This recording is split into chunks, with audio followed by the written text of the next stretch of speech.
pagsayaw sa mga habilin sa ato mga katigulangan. Usasab kini ka ebidensya nga ato gyud kinapreserba ang atuang kultura hilabi na diri sa Mindanao. Mga kapuso karong buntaga atong makauban ang usa sa mga taong nagpaluyo sa usa ka sikat nga grupo dinhi sa Mindanao, ang Kalumon Performing Ensemble. Sayro nato ang tumong niining maong grupo kauban si Sir Mario Leofer Lim. Hello Sir Mario, maayong buntag ug welcome diri sa At Home with GMA Regional TV. Kamusta po? Maayong buntag po kaninyong tanan o maayo man ang kinabuhi gyapon o ang atong panglawas despite sa mga paghitabo karong mga panahon na. Sir, unang-una hisgutan nato ning inyong grupo. Kanang sa ba mo nagsugod sir og curious lang pud mi nganong Kalumon ang inyong gipangalan sa inyong grupo? Nagsugod ni siya, ma'am, Racy, sa tuig 2002 no 2002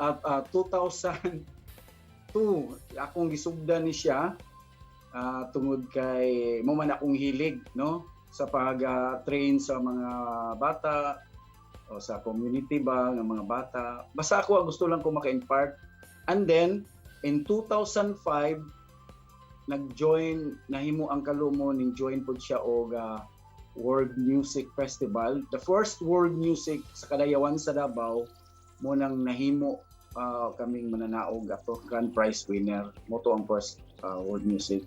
And gipadayon na gyud nako siya, nahimo na siya mong tradisyon in 2009 mo nang naparegister para makatabang pud ta o sa ato ang lingaw dinhi sa Davao ug dili pud ta mayingon nga basig piki ta no.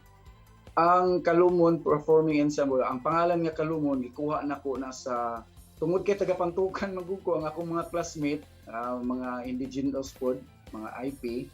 So na-inspired ko nga ang tawag sa ilaha Kalumunan no, murag kaigsuunan and murag og magpangalan ko ni adtong pangalan na pertin taasa. So akong gihimo, akong gikuha lang ang ka unya tungod kay ang lumon manggod sa maong tribo kay brother and sister. So isip ako Bisaya, na feel pud nako nga higala kay nila dito niya so akong gihimo gikuha na kong ka nya gibutang nako sa lumon. So mura siya Kalumon Kapuso. Sir, unsa para nimo ang nahimong tumong sa inyong grupo nga maoy nahimong rason nga existing gihapon mo up until now for the past 16 years? Ang pinaka-importante nga timong nga ikaw aside nga identity diri sa Mindanao nga makaingon ka nga nindot kaayo, very colorful ang Mindanao. Murag imong na-imbibe no ang spirit dinhi sa ato ang katawhan diri sa especially sa Davao no o sa Mindanao. Kaya doon naman po tayo daghang mga tribo nga nagkaninlain diri mga nagpuyo dinhi sa Davao City. So nagpasalamat pod ko nga kabahin ko ana nga kanang amo ang ginahimo. Para nimo Sir Mario nganong dapat gyud nato ipadayon ug protektahan ang ato ang kultura? Kinahanglan gyud nato i-preserba kay aside nga colorful og identity gyud na sa Mindanao o sa Davao City nga mga tribes, nanginahanglan pud kaayo og kanang pag-ila sa ato ang gigikanan, ang history no. Unya nindot pud kaayo nga ato ba sariling atin ang ato ang ginasayaw no. Even kami mga naidugo nga Bisaya pero inspired kaayo mi tungod sa ka-colorful nindot nga kultura nga naa sa Mindanao, nasa Davao mismo nga isip nga pinaagi niini hopefully ang sunod nga mga henerasyon dili na lang nila makita sa libro o sa painting. Dapat ma-preserba gihapon siya nga ma-experience, mahikap o makita para sa next generation to come. Unsa pod ang imuhang mensahe sir sa tanang mga tao karon hilabi na sa mga tao and communities nga nagahatag gyud og bilian ni mga butang?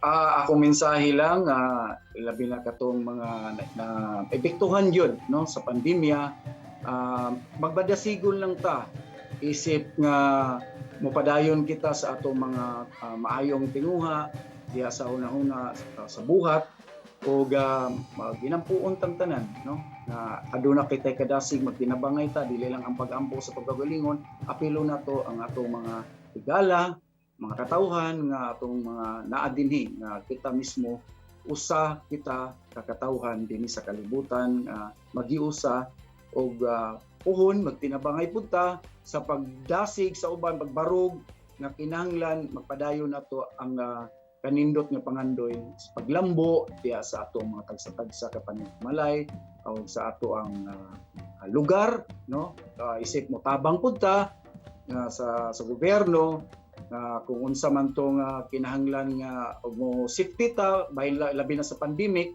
kinahanglan natong tumanon para walay mga kinabuhi nga makalas o magpadayon ang kinabuhi nga nindot puno sa grasya panalangin. Daghan kaayong salamat, Sir Mario. Mabuhay po kayo and amping pirmi.